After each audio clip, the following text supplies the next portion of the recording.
여러분 사랑합니다. 우리 옆에 분에게도 사랑합니다. 우리 인사 나누시죠. 예.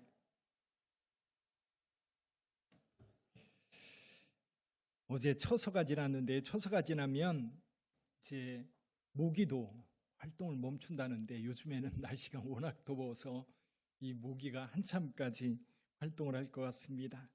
그러나 이 더위도 지나갈 줄 믿습니다. 우리 하나님께서 여러분들과 함께 하심으로 여러분의 삶이 평안한 것처럼 앞으로도 우리 하나님께서 여러분들에게 은혜 베푸셔서 늘 평안하시기를 다시 한번 축복합니다. 이번 달 우리 주보에 경건서적으로 선정한 책이 한 권 있습니다. 혹시 읽어보신 분 계세요?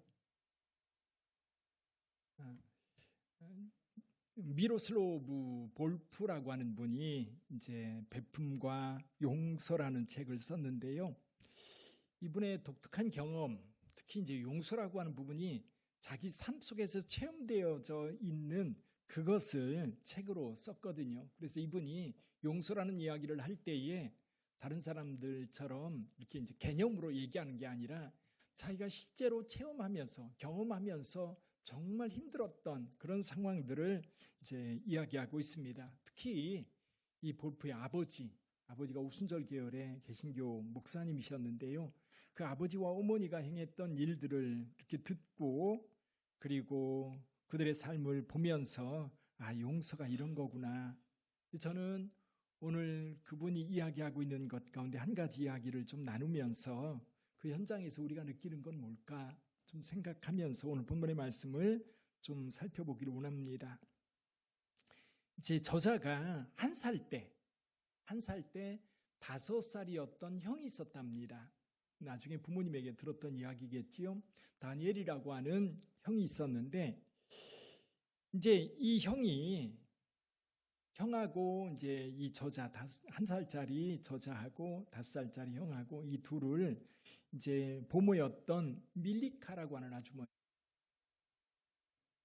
자, 밀리카라고 하는 아주머니가 돌보고 있었는데 어느 날 이 아이 5살짜리 아이가 아파트를 나선 겁니다. 아파트 문을 열고 밖으로 나갔어요. 그리고 두 블럭쯤 떨어져 있는 곳에 자그마한 부대가 하나 있었는데 그 부대에 있는 군인들하고 이 아이가 친구가 된 거예요. 거기 논일다가 아마 거기 있는 군인들하고 친해져서 이 아이가 그 이제 삼촌들을 보러 그 부대 근처에 갔던 겁니다. 군 생활이라는 게 그렇잖아요. 굉장히 지루하고 무료하고 그럴 수 있는데 이 조그만 활기찬 꼬마아이가 와서 재밌게 놀아주니까 이 삼촌들도 너무 좋은 거예요. 그래서 하루는 이 아이를 이제 그 부식을 나르는 말이 끄는 마차에 한 군인이 아이를 태웠습니다. 태워서 지나가는데 이제 길이 울퉁불퉁한 길을 지나가는 거예요. 근데 이제 문을 지나는 그 길이 반듯한 길이 아니라 울퉁불퉁한 그런 자갈길이었던 겁니다. 마차가 많이 흔들렸겠지요. 근데 이 아이가 마차에 타고서 몸을 뒤로 이렇게 젖혀 있는 상황에서 옆에 있는 문 기둥에 머리가 부닥친 겁니다.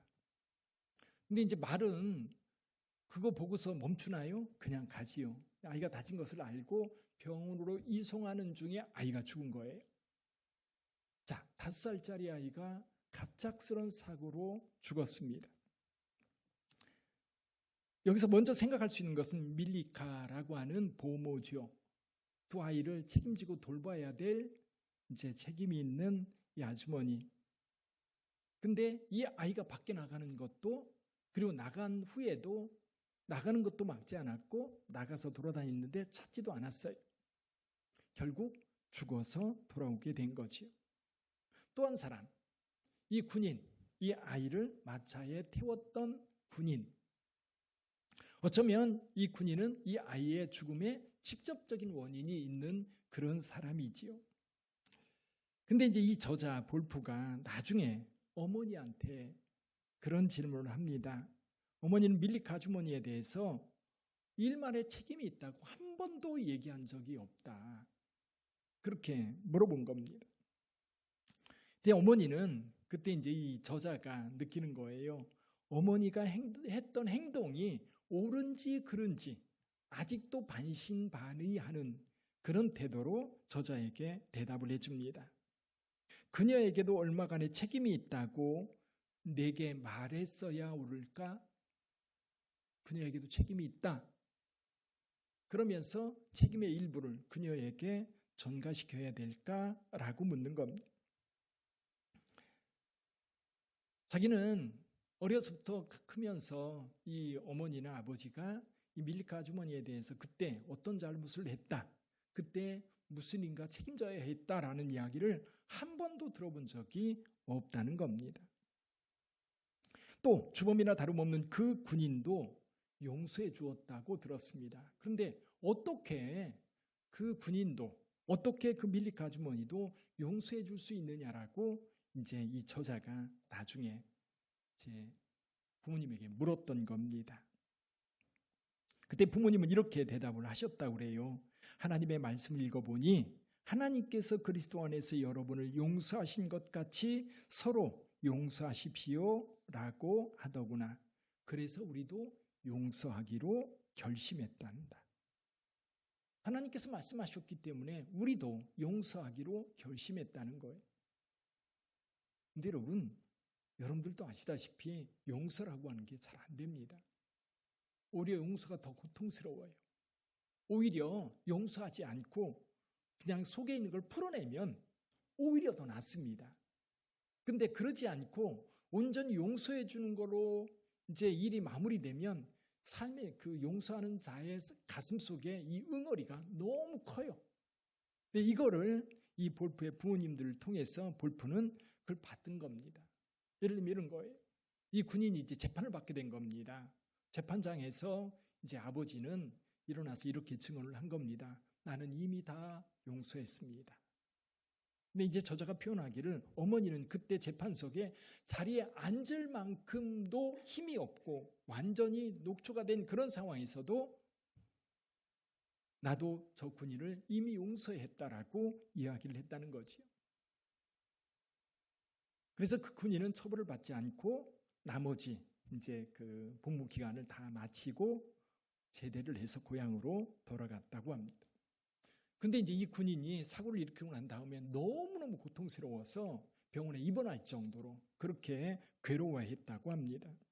근데 아버지와 어머니는 이 군인을 용서해 준 거예요. 그리고 나중에 군대에 제대하고 집으로 돌아간 이 군인이 마음에 괴로움이 있을까 봐 아버지가 그 집을 찾아갔다고 그래요. 이틀이 걸리는 거리인데 찾아가서 그 군인에게 걱정하지 말라고 우리는 다 용서했다고 그 이야기를 다시 해주기 위해서 찾아갔었다라고 하더라. 부모님들이 그 군인을 용서한 이유는 간단합니다. 하나님께서 그렇게 하셨고 그리고 너희도 그렇게 하라고 하는 이 말씀 때문에 용서했다는 거예요. 자, 그렇다면 만약에 제가 그 현장에 있다면 이 부모님들에게 뭐라고 얘기했을까? 이 군인에게는, 밀리카 아주머니에게는 나는 객관적인 입장이라 할지라도 거기서 어떤 태도를 보였을까? 그 이야기를 읽으면서 생각해 봤어요.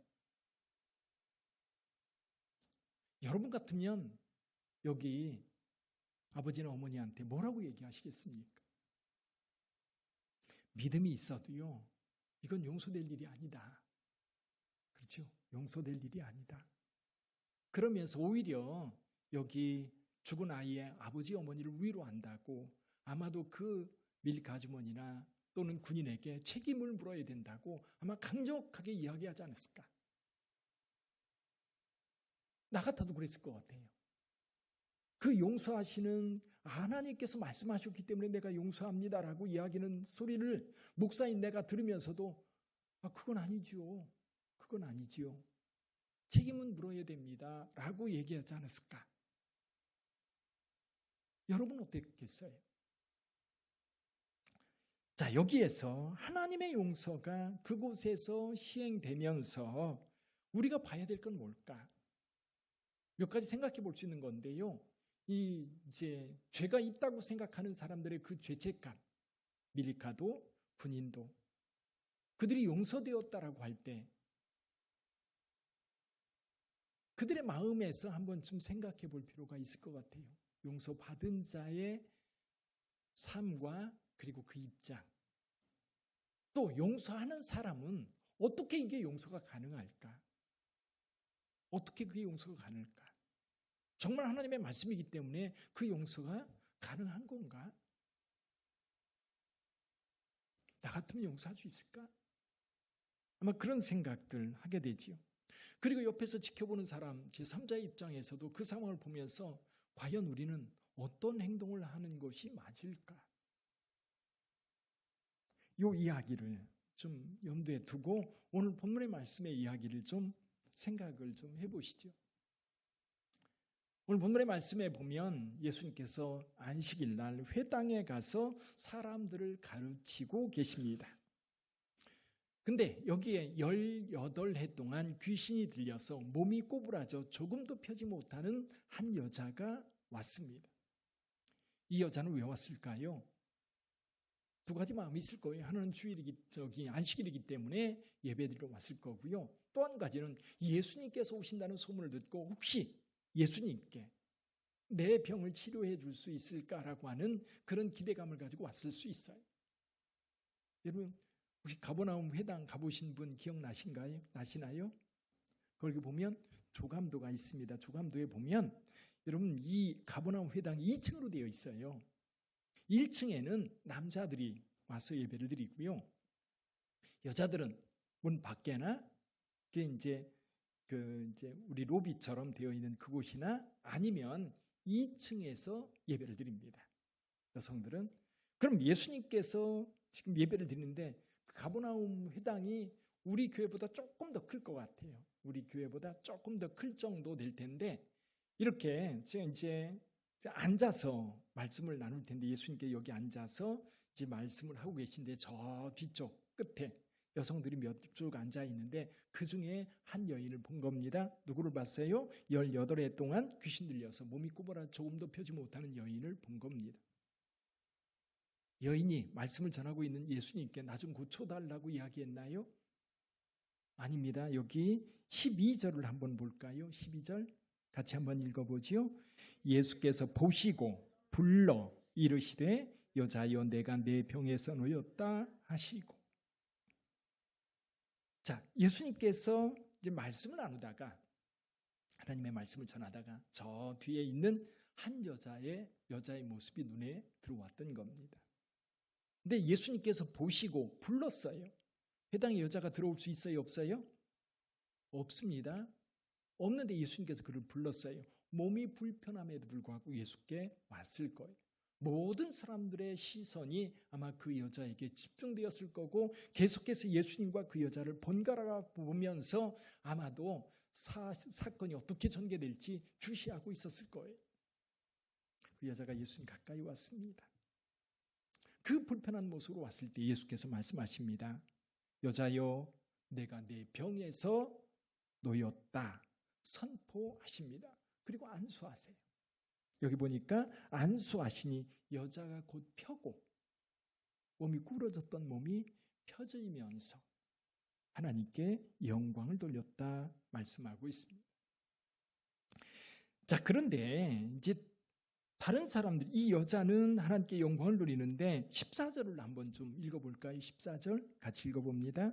회당장 예수께서 안식일에 병 고치시는 것을 분내어 무리에게 이르되 일할 날이 엿새가 있으니 그동안 와서 고침을 받을 것이요 안식일에는 하지 말 것이니라 하거늘. 회당장이 예수께서 안식일에 병 고치시는 것을 분내어, 지금 화가 누구한테 난 거예요? 예수님께 난 거예요. 근데 예수님께는 말 못하고 누구한테 말하는 거예요? 예수님 앉아있고 회당장이 무리에게 말하는 거예요. 사람들한테 말하는 거예요. 뭐라고 얘기해요? 일할 날이 엿새나 있는데 왜 안식일 날 와서 병 고침을 받느냐? 특히 이제 귀신들이 꼬부라진 여인은 18년 동안 앓고 있었어요. 오늘이 아니라 내일 고친다고 해도 그렇게 큰 문제는 되지 않을 거예요. 아마 그런 입장에서 이 회당장은 이야기하고 있는 것 같아요. 율법에 그렇죠. 안식일 날은 온전한 안식이 있어야 된다. 온전히 지켜야 된다.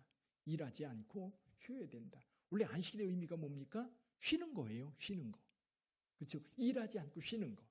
그래서 여러분들이 주일날 되면 열심히 가서 일하는 게 아니라 그날은 쉬면서 육신적으로 또 정신적으로 쉬면서 이제 회복의 은혜를 경험하는 거지.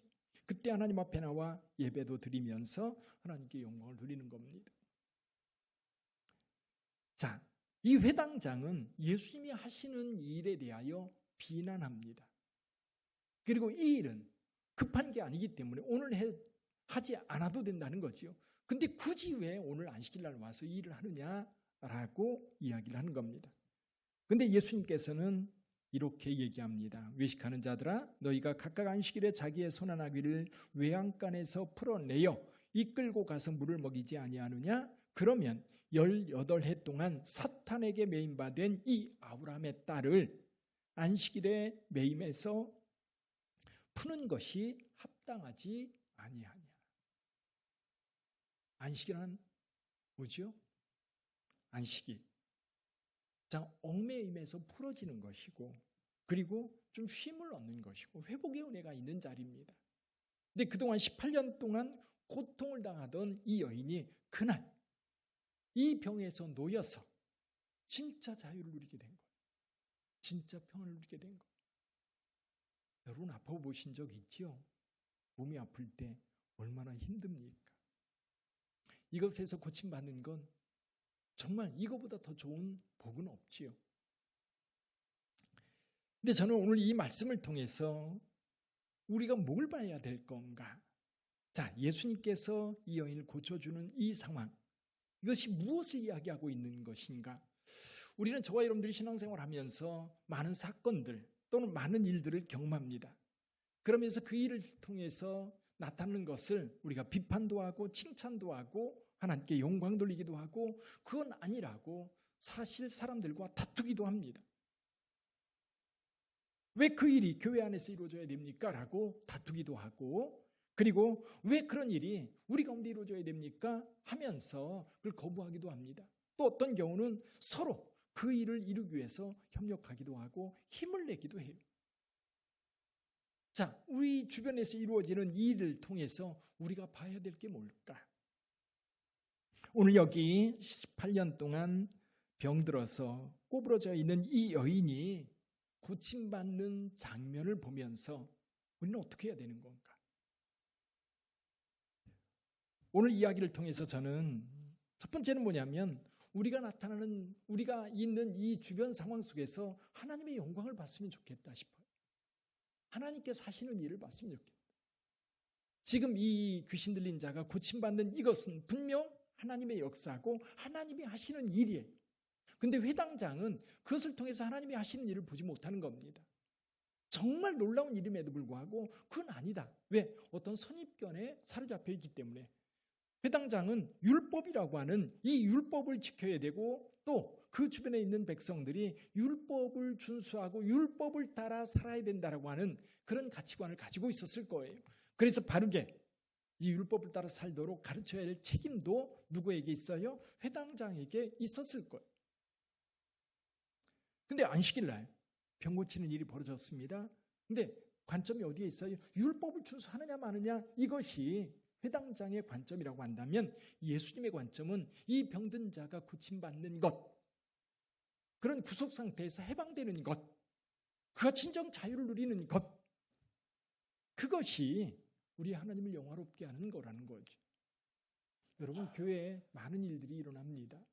예배도 드리고요, 전도도 하고요, 또 성도들 간에 어떤 때로는 갈등도 만들어지고요, 또 교회 건축이라고 하는 큰 일도 이루어집니다.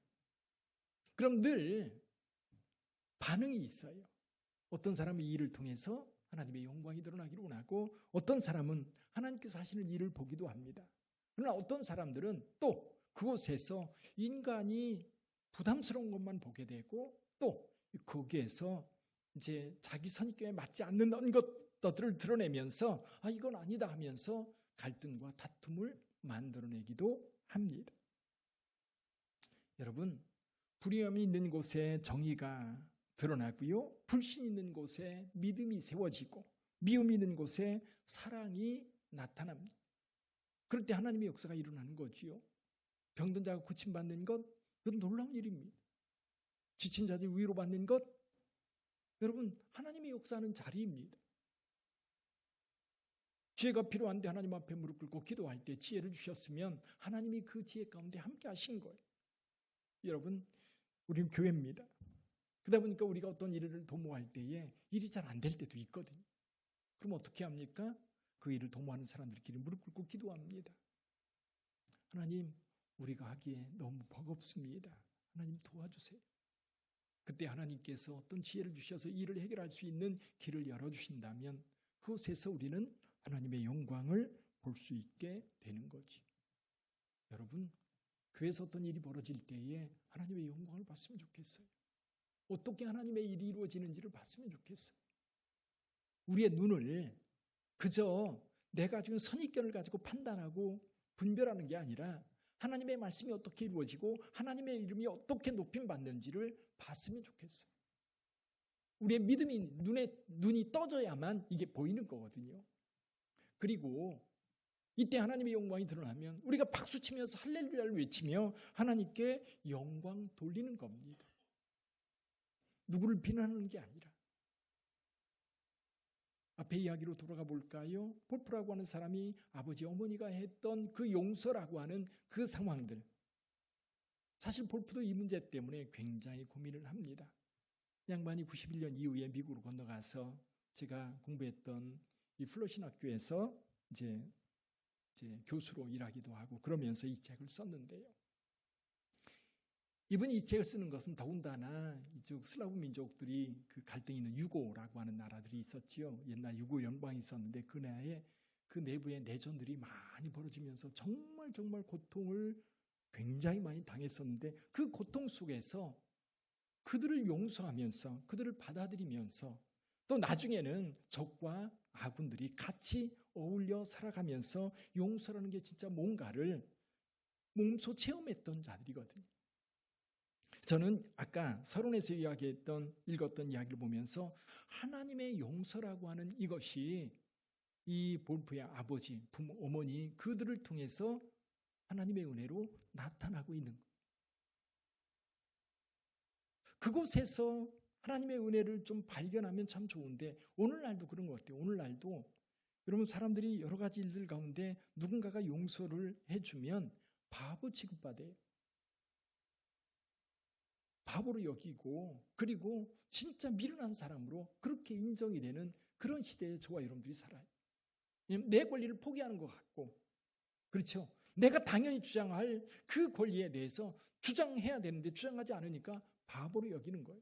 하나님의 역사로 보는 게 아니라 하나님의 일이 이루어진다고 보는 게 아니라 오히려 판단하고 비판하고 그러는 상황들이 우리 주변에 많이 벌어지고 있다는 거죠. 저와 여러분들이 교회 안에서 또는 여러분들이 삶의 현장에서 여러분 믿음의 눈을 열어서 하나님이 어떻게 역사하시는지 좀 봤으면 좋겠어요. 그걸 보면서 하나님이 어떻게 일해 가시는지 그것을 보면서 우리가 어떻게 하나님 앞에 영광 돌려야 되는지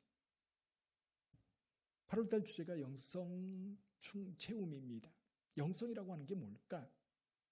다른 게 아닌 것 같아요. 우리의 믿음의 눈으로 하나님의 역사를 볼 수 있는 것이 영성 아닐까요? 우리 주변을 통해서 하나님께서 뭔가 일하고 계시는데 그 일하고 계시는 것을 느끼고 고백하고 또 함께 나누면서 하나님의 역사를 경험하는 거지요. 보는 거죠. 우리가 병자들을 위해서 하나님 앞에 기도할 때에 누군가가 술한다고 그러면 우리가 함께 기도합니다. 술 잘 됐다는 소식을 들을 때에 너무 감사해요. 그리고 목사님 감사해요. 우리 빗된 성도들이 기도해 주셔서 잘 치료가 됐습니다. 잘 회복되었습니다. 그곳에도 하나님의 은혜의 손길이 함께한 것.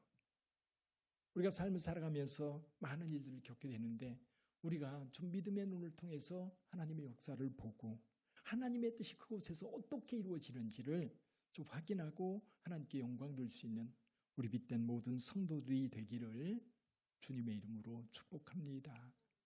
기도하겠습니다.